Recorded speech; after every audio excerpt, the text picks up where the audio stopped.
Greetings and salutations. I'm Kyla Wonghe and this is my progress report video.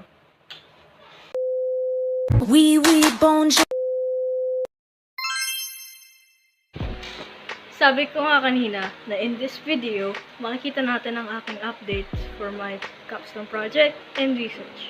Pero bago muna natin gawin yun, let's recap a little bit. Ano nga ba yung topic ko for my research and my project? Ever since bata pa lang, mahilig na ako sa pag-take ng vids and acting. Tapos, pagka high school, dun ka mas nabigyan pansin yung hilig ko na yun. From hobby, naging passion. Kaya film ang napili ng topic. Specifically sa struggles ng isang student para paggawa ng isang film. Now that we're actually all caught up, let's go back to the actual update. Finalizing the script.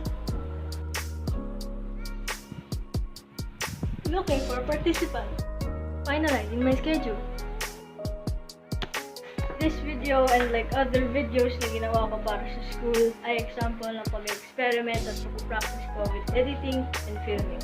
And yun lang po yung updates ko sa Richard kung konti pa lang po. Sabi ko nga po kanina sa kasi natin I feel motivated pero after ko na kanina medyo balik na konti yung motivation ko and sana po let's hope next na progress report mas marami na po akong sasabihin. Yun lang po. Bye! Knock knock, who's there? Happiness! No!